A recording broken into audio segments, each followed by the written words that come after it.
Hoy estamos con José Tobar y su novela Inclusus. Además, nos va a contar cuáles son los ingredientes de una buena novela.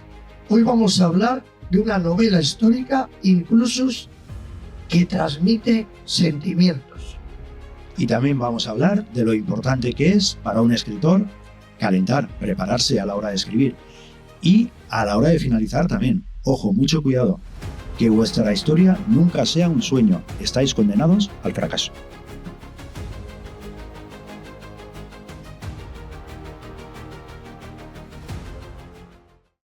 Buenos días, buenas tardes, buenas noches desde el podcast de Visibilidad El Gran Reto. Hoy estamos con José Tobar, gran escritor, y Luis Compés, también gran escritor y otras muchas cosas que seguro que nos va a contar. Pero hoy el protagonista es José Tobar. Y yo quisiera empezar preguntando ¿quién es José Tobar? Buenas tardes, buenos días, buenas noches, buenas de todo. Encantado de estar aquí con vosotros. Vamos a disfrutar una maravilla durante esta horita que estaremos juntos. Y José Tobar, ¿quién es José Tobar? Qué pregunta más difícil.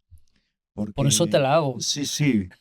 Yo creo que es una de las más difíciles que me habéis hecho en mi vida, porque José Tobar es un poco de todo. Es además autodidacta, autoaprendiz, Yo prácticamente todo lo que he hecho en la vida me lo he procurado yo, lo he aprendido yo, naturalmente lo he aprendido de otros mejores que yo, naturalmente.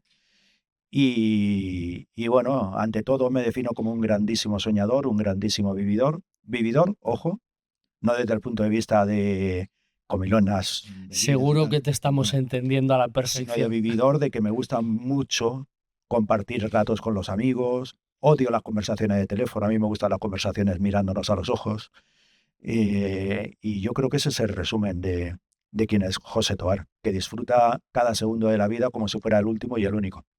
Genial, estupendo. Luis, dispara. Buenos días. ¿Qué quieres que te cuente? A ver.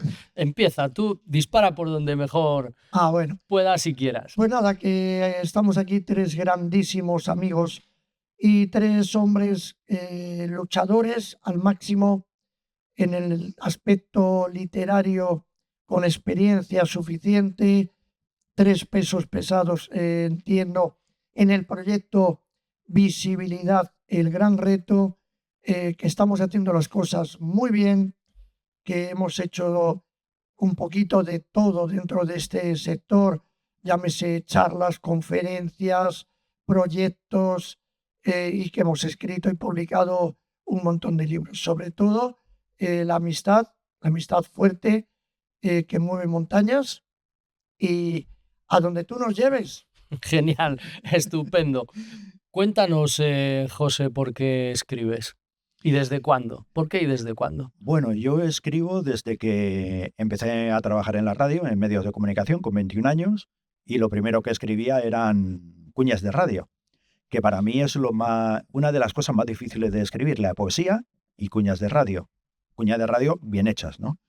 Porque tienes que contar en 20 segundos una historia que convenza al cliente para que compre el producto que está promocionando. Yo creo que es bastante difícil. Y bueno, pues la verdad es que me salió bien y a partir de ahí, pues la gente me pedía que les escribiera sus cuñas. De ahí pasamos a escribir discursos, guiones para programas de televisión, guiones para programas de radio.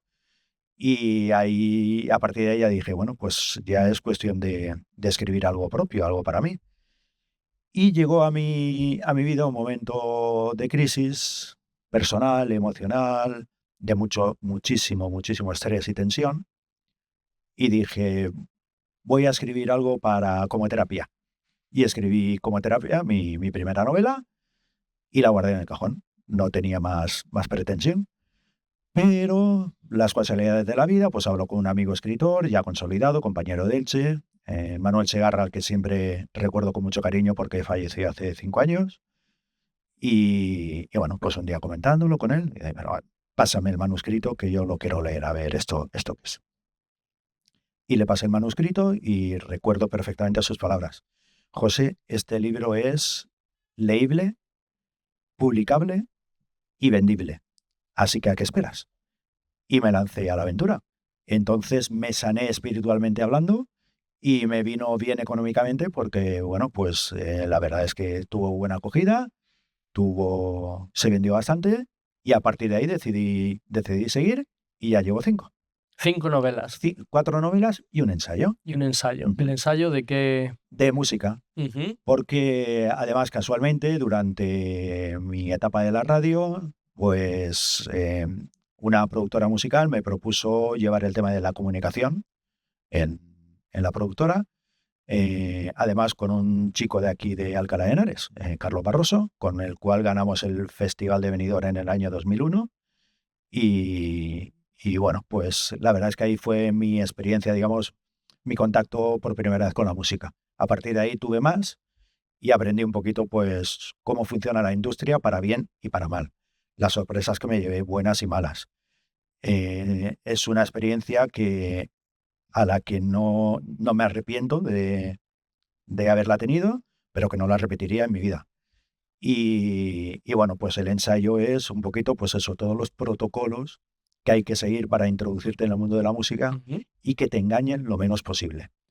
Porque siempre acabas engañado, siempre, hasta que te conviertes en un grandísimo, y cuando eres grandísimo, pues ya eres reconocido. Pero hasta que no eres un grande, te van a engañar todos, Sí o sí. absolutamente todos, sí o sí. Y hay que estar muy, muy espabilado y el libro va en torno un poquito a eso, ¿no? Pues a saber seguir los protocolos, a saber qué cosas puedes hacer tú y qué cosas tienes que delegar en terceros, y sobre todo intentar que no te engañen o que te engañen lo menos posible. Suena interesante.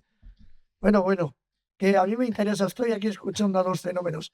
Pero a ver, José, a mí dímelo claramente. ¿Por qué escribes tan bien? A ver, que es que a mí me sorprende por qué escribes tan bien y qué sería para ti, vamos a decir a la gente que nos escucha, que nos sigue, qué es un buen libro, qué ingredientes pondrías tú en un buen libro, como son los tuyos y en este caso inclusos, ¿no? ¿Por qué escribes tan bien? Bueno, vamos por partes. Madre mía, primero me has sacado los colores. Ahora ya voy a estar avergonzado el resto de la entrevista. Muchísimas gracias, de verdad. Yo creo que es la experiencia. Yo creo que es la práctica, practicar mucho, porque yo he escrito mucho más de lo que he publicado. Además, he escrito cosas que he tirado a la basura directamente, que ni siquiera me interesaba mantener, o porque no me gustaban, o porque no tenían la calidad suficiente, o porque no me atraían. Pero con eso también es practicar. También es practicar, escribir y equivocarte y ver que eso no es bueno y deshacerte de él. Entonces yo creo que es eso, en primer lugar la experiencia y leer muchísimo.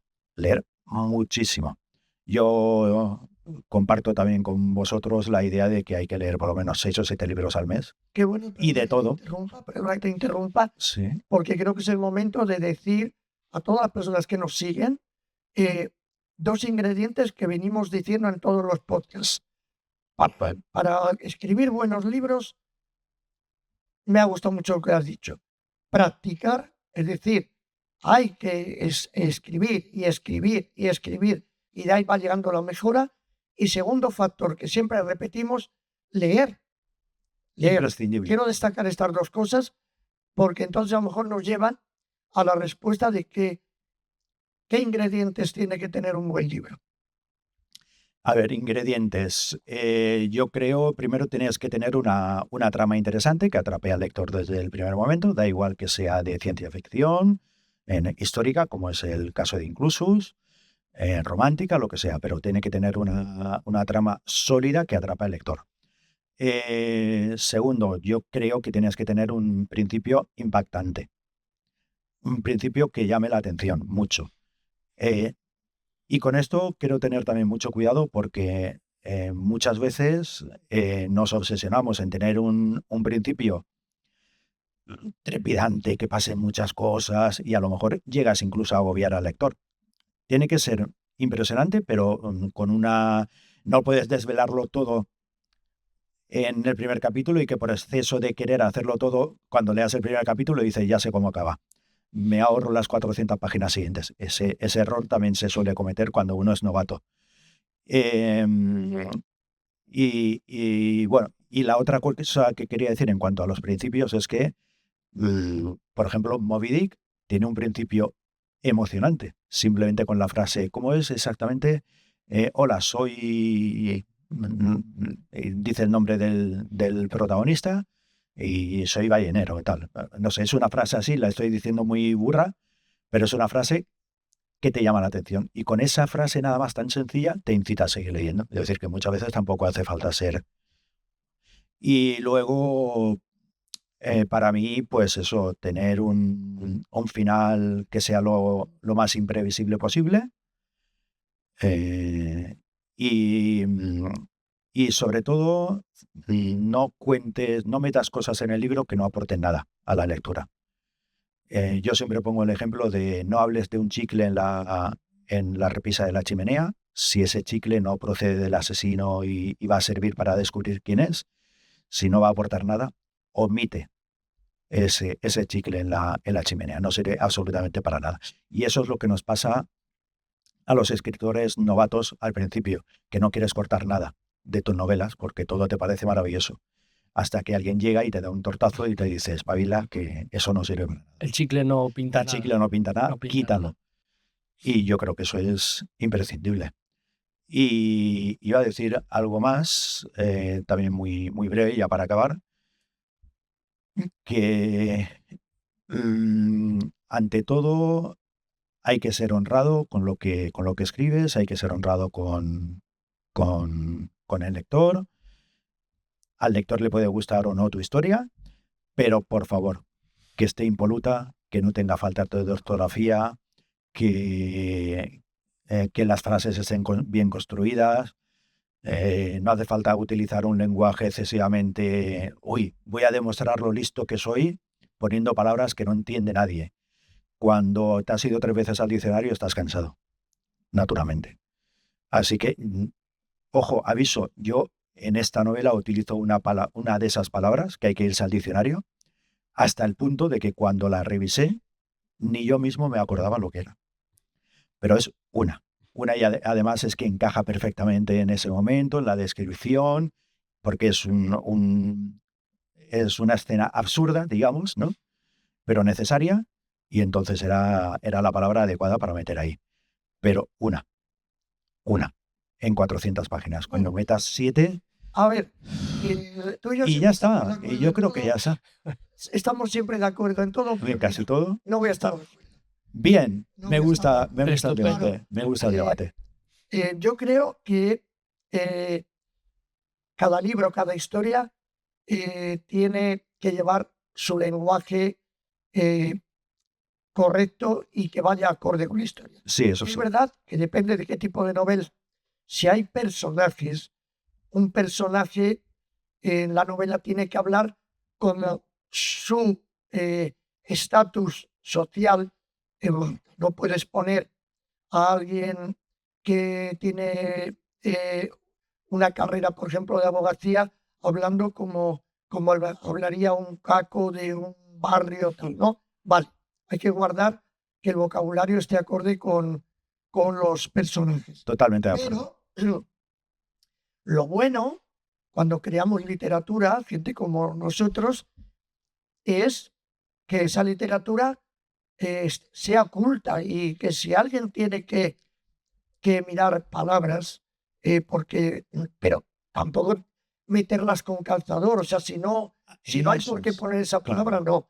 claro. Pero un lenguaje culto y erudito va a mejorar, Sí, va a sin mejorar duda. también al lector. Sin duda. Con lo cual yo sí estoy a favor Sí. del lenguaje esmerado. Sí, yo también. Yo igual ahí me he explicado mal, efectivamente, porque estoy totalmente de acuerdo contigo, ¿eh? Sí, totalmente. Estoy totalmente de acuerdo. Estamos de No, acuerdo. Estamos todos de acuerdo. era simplemente eso, que dices, bueno, si al final yo la palabra que utilicé, si me acuerdo ahora, es, bueno, ya sabes cómo es mi memoria, que es Pero una la palabra que no es pero- usual. pero es una palabra que no es usual y además es medieval, porque además, como la novela transcurre en la Baja Edad Media, el lenguaje es medieval. Y ahí estoy totalmente de acuerdo contigo. A ver, medieval que se entiende, naturalmente, ¿no? Pero es un lenguaje culto que encaja totalmente con la descripción de del momento, de la época, de los paisajes, y creo que hay que utilizar, claro, este lenguaje lo utiliza en una novela negra y la novela negra no sirve para nada, pero yo creo que es el lenguaje adecuado para ese tipo de novela, y eso es lo que tú dices, y yo creo que está totalmente, que tiene que Sí, ser así. estamos. Y la palabra es borceginero. Fíjate. Que yo Sí, he sí, de reconocer que no, yo no. tampoco. Sí, sí. Pues era un borceginero, es una persona que se dedica a arreglar el calzado, pero en la Edad Media. Ahora mismo esa palabra ya no se utiliza. O sea, no existe el trabajo de borceginero ahora mismo. Pero fíjate, pero los que tenemos ya edad, en fútbol, yo sí recuerdo la palabra borceguí.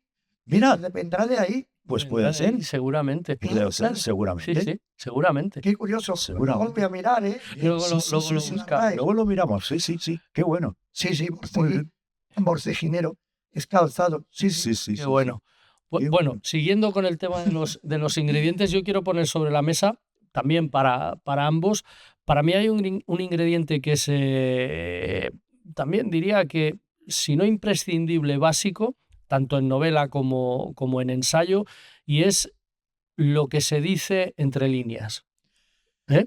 Es decir, hay veces que uno lee lo que lee, lo entiende, lo comprende, genial, estupendo, pero cuando lees un libro que es como dos libros, lo que te dice y lo que no te dice, a mí eso me fascina, ¿no? Esas personas que saben hablar entre líneas. ¿Qué pensáis como ingrediente?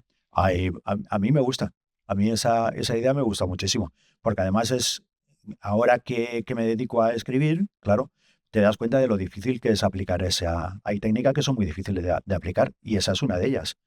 Y me parece que lograrlo es una maravilla, pero le da una riqueza lingüística y temática a la novela, yo creo que es Impresionante. maravillosa. Sí, sí, sí, totalmente Que de ya acuerdo. estamos estableciendo Sí, sí. que está en esta conversación y con lo que ha dicho Javier, estamos estableciendo algo básico. La diferencia entre alguien que escribe, que redacta, y alguien que crea literatura, ¿no? Claro. Porque yo creo que es un principio básico muy difícil. Ahí puede estar la enorme diferencia, mostrar las cosas y no decirlas. Y no explicar. Mostrarlas. Esa es la clave. Esa es la clave. Esa es la Y clave. ahí se diferencia alguien que escribe bien de alguien que redacta bien. Efectivamente, para redactar bien, pues tú puedes aprenderte las normas, puedes aprender a escribir, puedes ser un perfecto redactor, escritor, pero lo que decíamos antes, hay que leer. Cuando tú lees, estás integrando, y de hecho cuando lees varios libros de un mismo autor, a mí por lo menos me pasa, es como si integrara de alguna manera sus vivencias, su forma de escribir, integras muchas cosas y luego bueno, pues supongo que también os pasa a vosotros cuando lees a alguien que no ha leído mucho o lees a alguien que ha leído mucho, se nota y no te lo dice en ninguna línea. He leído mucho, ¿no? Sí. Eso es entre Sí. líneas donde, Sí. donde aparece. Sí, Ujú. sí, sí, efectivamente. Totalmente cierto. Sí, Y establece la diferencia. Es muy importante que sí, haya surgido este punto, porque, a ver, otra parte importante de Visibilidad al Gran Reto es que queremos ser didácticos, ¿no? Efectivamente. Claro, porque estamos un poco, el sector está un poco cansado de que lleguemos y digamos, mi libro es muy bueno, ¿no? Que llegue aquí José Tobar y diga, mi libro es muy bueno, es muy interesante. Bueno, no me digas eso. Dime, sugiéreme por qué es interesante y por qué es bueno. Claro, es como, cuéntame lo que no dice el libro claro, para que me interese por el libro. claro, esa es un poco la historia, ¿eh? Sí, sí, Pues es totalmente. genial. Es totalmente. genial que seamos Claro. didácticos Sí, sí, y que establezcamos esa diferencia de que un libro tiene que contar una historia, pero no hay, a ver, no hay que darle al lector todo mascado. No. No hay que darle al lector todo, porque entonces hasta puede Efectivamente. ser un poco aburrido, ¿no? efectivamente. El lector avezado necesita algo más, y ese algo más sería leer entre líneas, ¿no? Intentar comprender cosas que sugieres. Efectivamente. Así Qué es. bonito. Eso, y qué Sí. difícil Y que para un escritor, Claro. ojo. sí, sí, sí, es difícil, es complicado, ¿eh? Porque, claro, hay muchas veces que, bueno, este libro, por ejemplo, independientemente de que se desarrolla en la Edad Media, está llena de sentimientos, de muchos sentimientos que muchas veces el lector lo tiene que sacar entre líneas, como vosotros bien habéis dicho, ¿no? Porque yo me encargo de que el protagonista sea confuso respecto a sus sentimientos, con lo cual es el propio lector quien tiene que pensar realmente si es eso lo que está pensando y sintiendo o no, o las dos cosas. Y entonces para mí esa es la parte a lo mejor más íntima e interesante de la novela. No solo, no en sí la historia que cuenta, sino los conflictos emocionales que tiene ese protagonista y si el lector es capaz de captarlos de una forma o de otra. O de otra. Y las dos formas serían buenas, ¿eh? Claro, fíjate, os voy a contar una anécdota que me pasó al que viví ayer y que donde el escritor tendría que demostrar su capacidad y su calidad. Yo estaba en un establecimiento de hostelería y había una pareja en una mesa que solamente verles sabías que estaban en ese momento donde el amor está en la cúspide, ¿no? Donde nada de lo que les rodeaba tenía importancia más que ellos dos. Estaban, a mí me transmitieron ese momento de enamoramiento, de amor, eh, que culmina la belleza de esos sentimientos, ¿no? Entonces, ¿cómo un escritor tendría que llevar a las páginas eso que yo les vi a esa pareja? No, lo bonito sería no decirlo de una forma literal, Sí, y explícita. cogidos de la mano, mirándose. No, buscar la esencia de la escena para que el lector comprenda ese momento culminante de amor donde los dos están deshaciéndose, es lo que yo viví y lo que palpé, cómo esa mujer y ese hombre en unos 30 años estaban en ese momento tan especial, a ver cómo el escritor transmite eso, pero que no sea literal, que no sea decir cada detalle, sino transmite la esencia. Ahí está el gran éxito del escritor, que por cierto, para mí, José Tobar lo tiene. José Tobar lo tiene. Por eso he preguntado desde el primer momento por qué escribía tan bien. Porque ha llegado a ese punto donde el lector puede disfrutar, porque también el lector es partícipe de la historia. Estás haciendo que el lector también sea en ese momento creador de la historia, ¿eh? Porque el lector va a poner de su parte y a lo mejor cada lector lo va a poner diferente. Que eso sería un detalle muy bonito hablar Sí. si cada lector de un libro saca una conclusión diferente propia de lo que le ha transmitido, ¿no?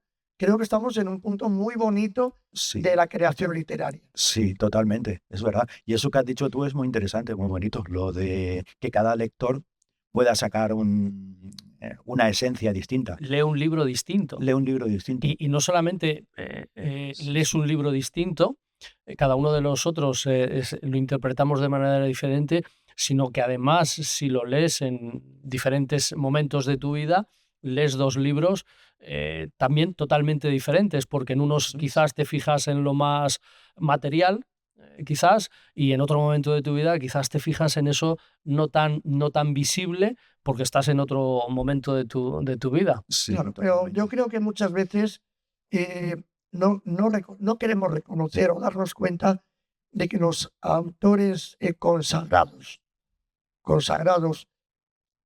han basado esa consagración, ese reconocimiento y ese éxito está basado en su calidad Efectivamente. literaria. claro. Que todos querríamos tener ese reconocimiento, y no voy a discutir que hay personas que lo merecerían y no han encontrado el punto de marketing para ser conocidos, reconocidos, pero que los que sí son reconocidos, hay una obra detrás que lo garantiza. Claro. Hubo en otra charla que tuvimos en estos podcasts, se habló de algún autor como Murakami, Murakami es conocido internacionalmente porque se han hecho buenas campañas de marketing, no, o porque es un escritor magnífico. Entonces, ese es el kit de la cuestión. Un Vargas Llosa, un Gabriel García Márquez. Esto no quiere decir, que a mí me gustaría saber vuestra opinión, si los escritores conseguimos el mismo nivel en todas las obras que escribimos, o realmente podemos escribir una obra magistral que luego es difícil repetir en otros libros. No sé qué os parece. Dispara tú, José. Luego voy yo. A ver, yo desgraciadamente, bueno, digo desgraciadamente por darle una palabra, porque tampoco sería la adecuada, pero bueno. Yo tengo una grandísima obsesión que es siempre intentar mejorar el libro anterior. Pero eso también recae sobre ti una gran responsabilidad, que lo que puede provocar muchas veces es que el libro sea peor. Por esa presión. Por esa presión que tú mismo te pones, ¿no? Y esa es mi gran obsesión, de conseguir ese equilibrio, ¿no? De no tener la presión, como tú dices, de tener que mejorar, pero sí la necesidad mía, pero por mí. Porque si yo estoy satisfecho con la obra, lo transmitiré y el lector quedará satisfecho. Si yo no creo en mi obra, eso se queda impreso también y el lector lo va a notar. Entonces esa es mi gran obsesión, intentar siempre mejorar lo anterior.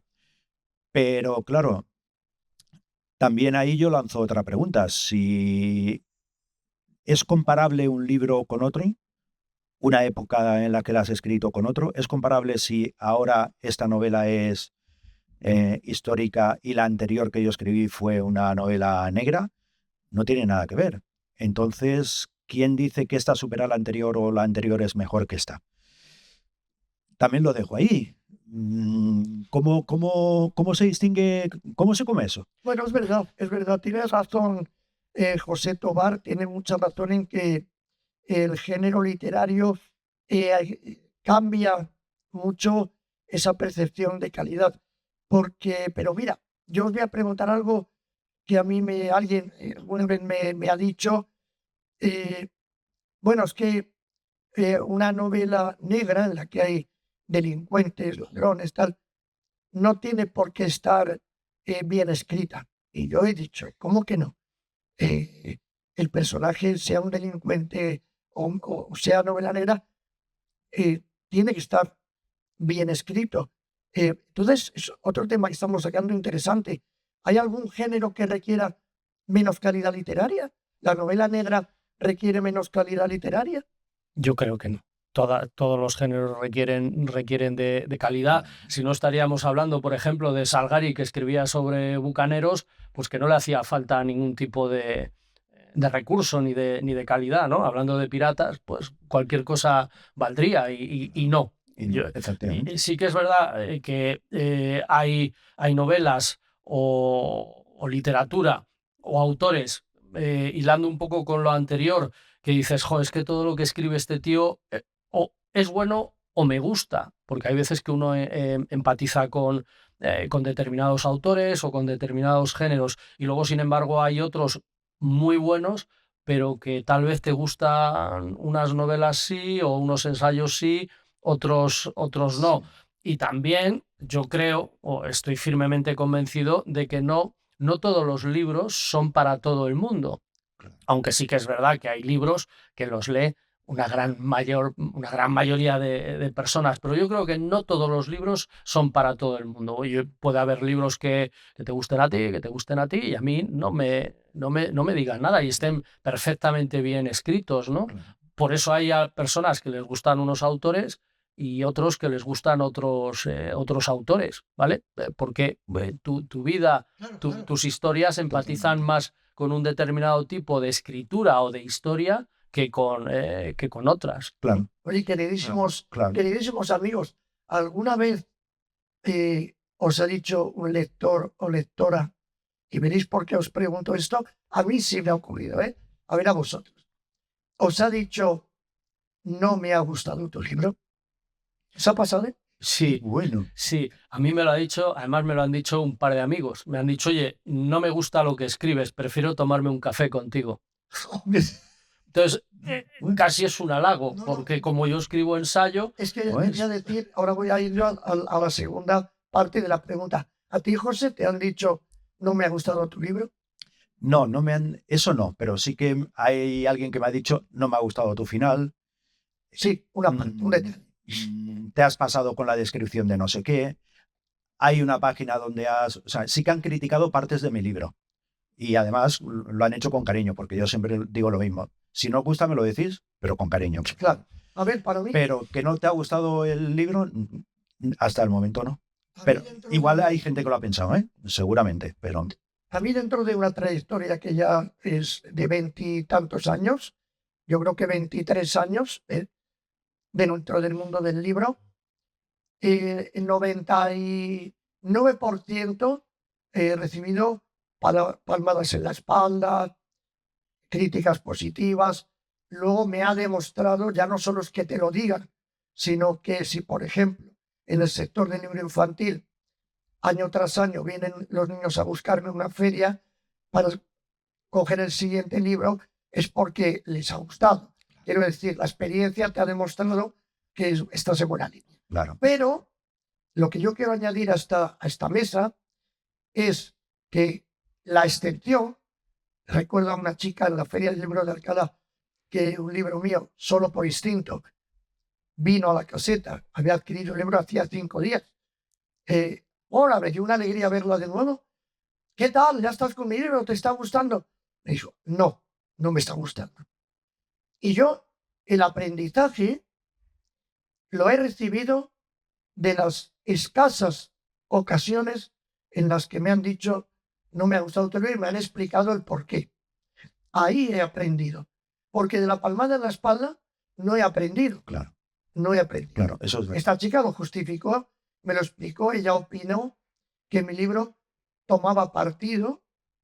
Era un libro que trata el maltrato, había una víctima de maltrato y parece ser que ella entendió que yo como autor, no yo, el narrador del libro tomaba partido continuamente a favor de la víctima y decía que el maltratador era un canalla, era tal.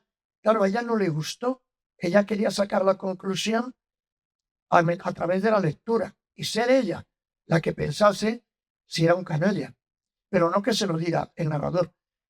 Pues yo ahí aprendí, que es lo que yo lo saco a colación, Qué bueno, de dónde aprendemos un escritor. qué bueno. Y yo aprendí de alguien que me diga, aunque haya sido en pocas ocasiones, no me ha gustado.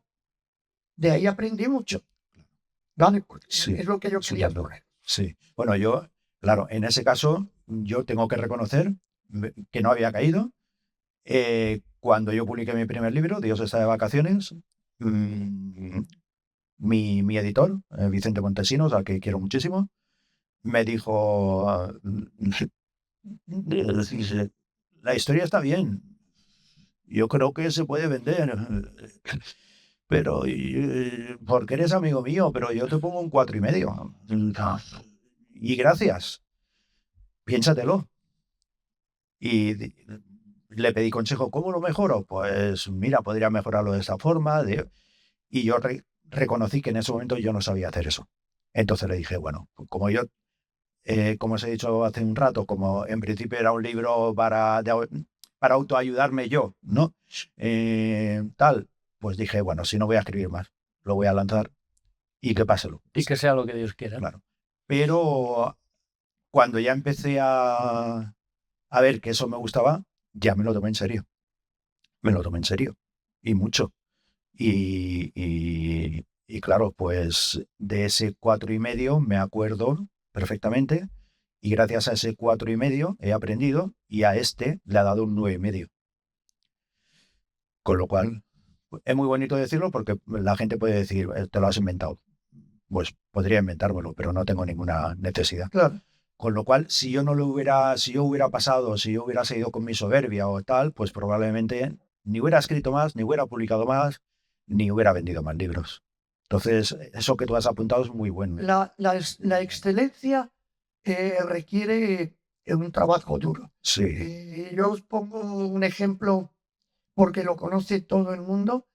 cuando se ha hablado de los entrenadores y las entrenadoras, por ejemplo, de la gimnasia rítmica, de la natación sincronizada, que socialmente se ha difundido la idea, porque será cierta, de que estos entrenadores y entrenadoras son ogros que machacan diariamente a los deportistas para que sean campeonas olímpicas. Entonces, esa dureza que a mí a veces se me asigna como corrector de libros o como editor, que se comenta que soy muy duro, es que para llegar a la excelencia tiene que haber una disciplina y un trabajo muy duro que a veces, mira que suena feo decirlo, y más en un podcast, pero que a veces hay que ser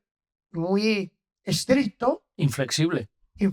porque Sí, la calidad mejor depende de ser inflexible, sí. de qué trabajar, y hay que trabajar, que es lo que hablamos muchas veces cuando un libro es bueno, cuando el lector lo lee, como pasa con Inclusus, que Ahora hablaremos. se adentrará, y yo creo que hay que trabajar muy duro. Sí. Sí, además, es decir, a colación de lo que está diciendo Luis, pienso que es importante tener ese o esos lectores cero que te leen, gente que entiende, que sabe lo que escribes, lo que quieres escribir, lo que quieres comunicar, y que te leen desde el lado crítico, no para machacarte, sino para mejorarte, porque esos son es el típico lector, es tu nicho de mercado, es el tipo de gente que te va a leer.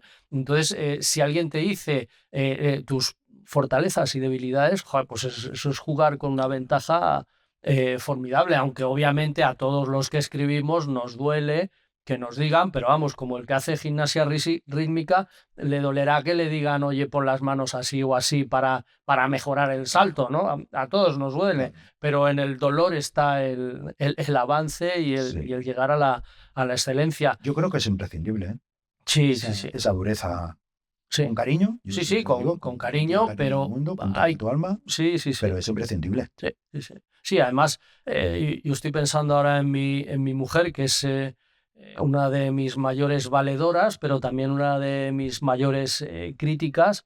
Entonces, ella me hace reflexionar y podría sacar lo peor que hay en mí, que seguro que lo tengo, pero lo que no, es decir, vamos a sacar lo mejor que tenemos para mejorar, porque alguien que te conoce te está diciendo, oye, eso está flojo, eso está débil, ¿por qué no dices esto otro? Que hay veces que dices sí, no, es que mira, aquí quiero decir esto y estoy utilizando esta retórica, ¿vale? Ah, bueno, vale, sí, pero no está claro. Entonces eso es genial, eso es genial. Sí. Nos metemos con Inclusus. Venga, cuando Cuéntanos queráis. algo sin contarnos nada. Sin A contar ver si... nada. Bueno, yo siempre digo que Inclusus es una historia de superación personal. Es una historia de misterio. Es una historia de echarle narices a la vida. Es una historia de soledad. Es una historia de falta de amor. Y todo eso lo vive el protagonista, Guillem Morer, que es un niño abandonado en un monasterio, pero un monasterio dirigido por un abad malo no. O sea, malo.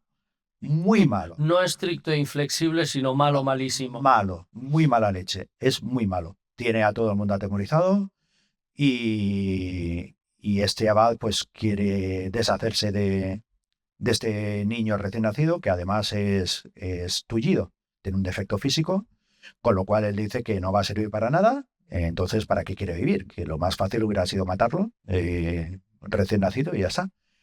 Y él tiene que sobrevivir con esa carga sin saber quiénes son sus padres, porque no lo sabe, es un niño abandonado, y tiene que crecer con esa carga y con la idea de que él tiene que superar esa carga, tiene que saber de dónde procede y tiene muy claro dónde quiere llegar. Él no quiere ser un triste campesino, él no quiere ser, y lo digo con todo respeto lo de triste campesino, pero él quiere seguir unos objetivos, el abad se lo va a poner lo más difícil posible, se va a encontrar con todos los obstáculos del mundo, pero él es muy tenaz Y bueno, si ya es difícil en el año 1249 abrirse paso en la vida, imagínate si encima eres un tullido.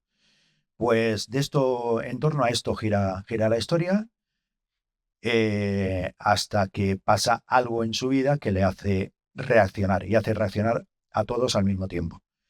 Y ahí cambia la historia, porque hasta ahí la historia está escrita en tercera persona, en narrador omnisciente, y a partir de ese punto empieza la segunda parte y está escrito en primera persona.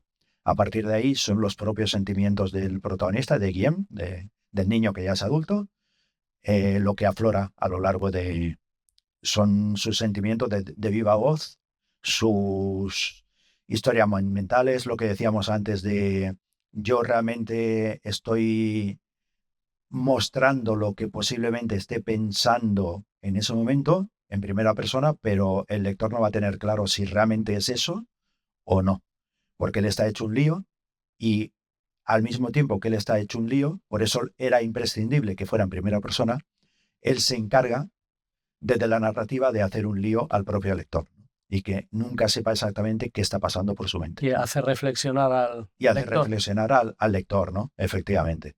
Y hay muchas veces que confundo al lector utilizando esta primera persona, pues si realmente con quién está hablando, si está hablando consigo mismo, si está hablando con otra tercera persona, si está soñando, no es un sueño, la historia no es un sueño, porque no hay peor fraude para mí que cojas una novela y el cierre sea que ha sido todo un Te sueño. has despertado. Por favor, si hay si hay algún escritor que está pensando en ese final, olvidaros porque estáis condenados al fracaso. Siento ser tan duro, como dice Luis, pero estáis condenados al fracaso y a no volver a publicar. Nunca.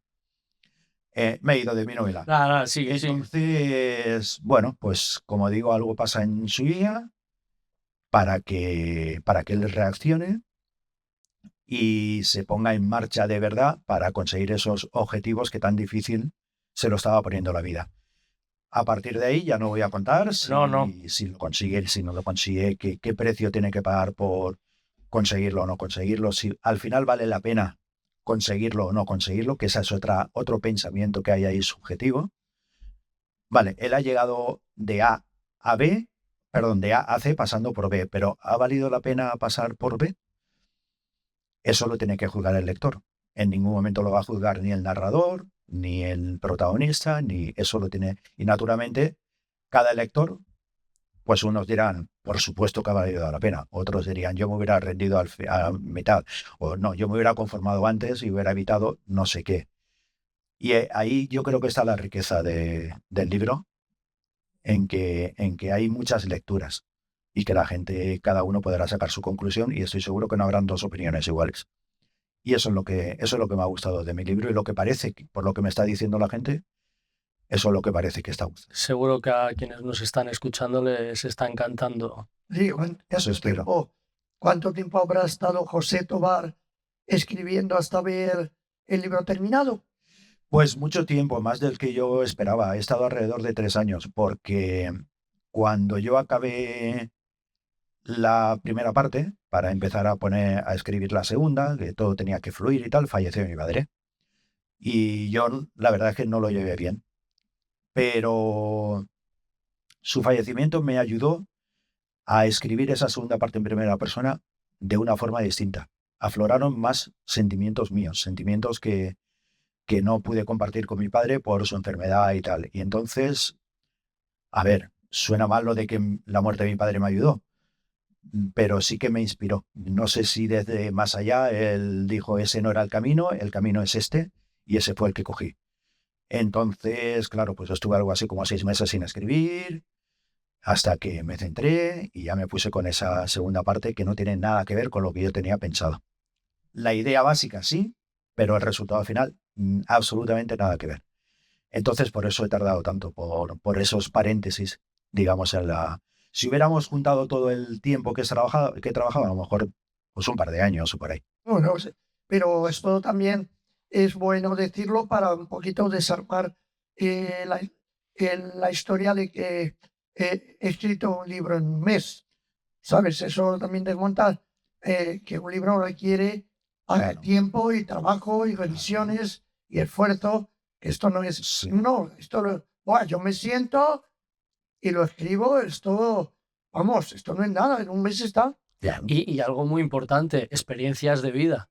Y hay veces que las experiencias de vida traumáticas, conflictivas, desastrosas, que más daño nos hacen, son las que hacen aflorar cosas que no sabíamos que teníamos dentro Sí.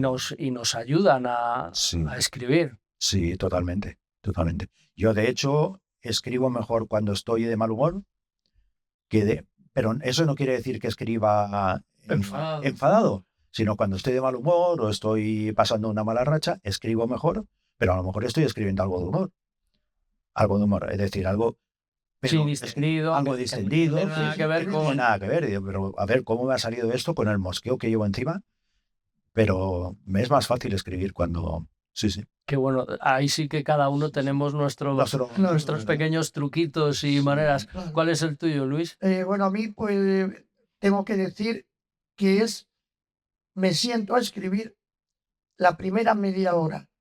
No estoy escribiendo nada bueno y hay un punto que no puedo explicar con palabras, donde caigo como a un pozo, lo que me rodea ya no me es identificable y ahí empieza a salir buena escritura. Quiero decir eso, a lo mejor es un punto de concentración.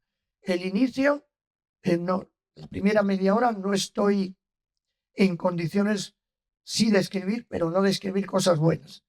Y cuando ya llevo un rato, X tiempo, empiezo a estar sumido en un espacio-tiempo que no identifico y empiezan a salir cosas que ni yo me las creo, ¿no? Digo, pero vamos a ver, ¿quién está escribiendo esto? Sí. ¿Puedo apuntar algo Sí, sí. respecto a lo que dices? Eso es muy súper curioso y muy interesante. Que yo con el primer libro no, claro, como lo escribí, por lo que lo escribí, no pensaba ni publicarlo ni nada, pues no me pasó. Pero a partir del segundo sí. Y es calentar. Cuando un futbolista de élite, un jugador del Real Madrid sale a jugar su partido, no sale recién salido no, primero ha salido a calentar, ha fortalecido los músculos y cuando tú estás ahí a tope, pues entonces sales a disputar el partido, a jugarte los puntos. Pues yo creo que eso es imprescindible también en la lectura, o por lo menos a mí me sirve, que es calentar. Y sí que es verdad que hay días que te levantas súper inspirado y dices, ostras, qué idea acabo de tener. Pero yo normalmente me pasa lo mismo que a ti, exactamente lo mismo. Yo caliento. ¿Y cómo caliento? Cojo un lápiz y me pongo a escribir. En un país multicolor nació una abeja bajo el sol, y me pongo a escribir tonterías, una letra de una canción o una de Manolo García, y van fluyendo cosas. Y a los 5 o 10 minutos mi mente ya se ha calentado y ha salido la primera chispa. Y a partir de ella sí que soy capaz de escribir. Pues yo No sé si sirve para algo. Seguro. A mí me sirve. Seguro que quienes nos están viendo les sirve. Yo comparto con vosotros. Yo paso muchas horas viajando en coche, que además me gusta mucho conducir, y diría que casi el 90% de mis ideas, de títulos de libro, de capítulos, de frases, de proyectos, todo se genera conduciendo. Para mí conducir es, entro diría que casi en un estado meditativo, y esto no significa que esté levitando y no esté pendiente de la carretera, Sí. pero sí que estoy en un estado muy, muy meditativo, que es como estás y no estás, y ahí surgen mis ideas, que paro y anoto o las grabo en el móvil. Y luego cuando me pongo a escribir, que normalmente es por la mañana muy tempranito, es siempre un poco el mismo proceso. Entonces es como me pongo la idea delante y como si me dictaran. O sea, escribo y hay veces que termino de escribir una hoja y tengo que leer porque no sé lo que he escrito. No sé lo que he escrito y hay veces que hay cosas que van delante, detrás, aquí y tal, pero está todo plasmado. Sí, está todo plasmado y la mayor parte de las veces acaba teniendo sentido con la idea que yo había tenido conduciendo. Sí. Es así como yo me organizo. Qué bueno. Sí, muy Sí, bueno, muy bueno. Llega un punto de concentración. Sí, A mí me ha pasado hace años, muchos años, hacer un viaje en coche a propósito para despejar la mente y encontrar nuevas ideas.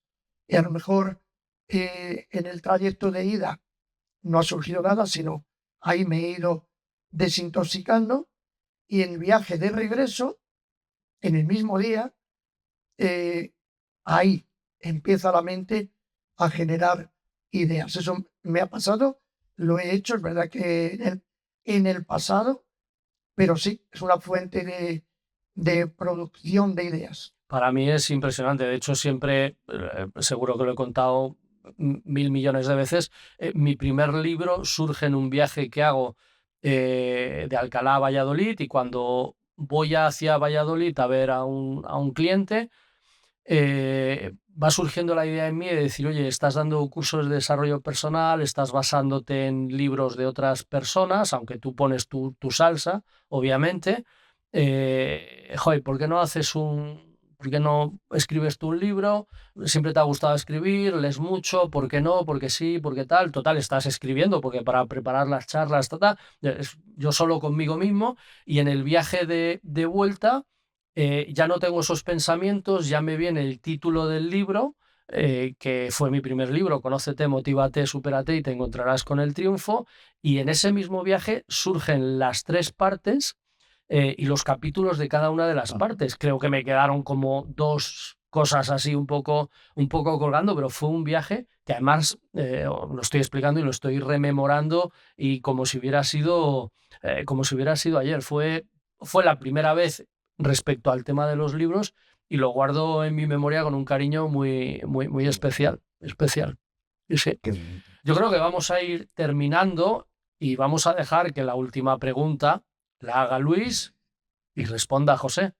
Venga, pues vamos a ello. A ver, rato excelente. Espero que las pues yo personas también. que han compartido, están viendo y escuchando este podcast estén disfrutando tanto como nosotros. Y que nos hayan leído y escuchado entre líneas. Ahí.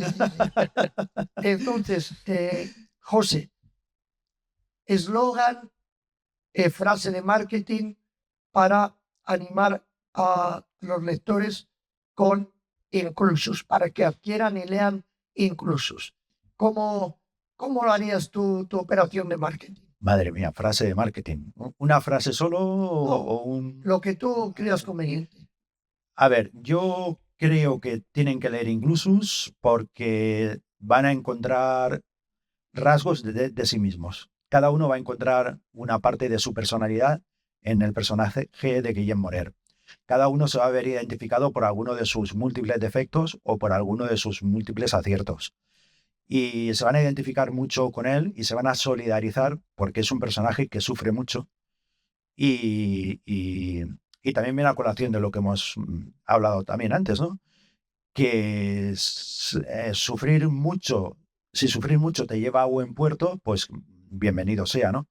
Entonces, la gente se va a ver muy identificada con mi personaje. Va a sacarse de encima, digamos, la rabia contenida de que tenga por un día de trabajo, por lo que sea, pensando en lo que haría con el abad, porque por mucho que os diga ahí, todo el mundo me dice lo mismo. La novela es muy buena, pero ¿de dónde has sacado un tío tan malo? Entonces, yo creo que eso también va a hacer el efecto contrario que era lo que yo quería. Conseguir ese efecto contrario de sacar de ti la rabia y decir, yo estrangulaba ahora mismo. Por favor, qué tío más odioso. Y además les va a compensar todo eso y van a disfrutar mucho con la novela. Mucho. A pesar de que hay momentos de sufrir mucho, pero es un sufrimiento positivo porque sabes que te va a llevar a algo positivo. Estamos seguros. Lectura recomendada. Y hasta aquí hemos llegado en el podcast de hoy con José Tobar, con Luis María Compés. Ha sido un verdadero placer compartir con vosotros y nos vemos en la próxima.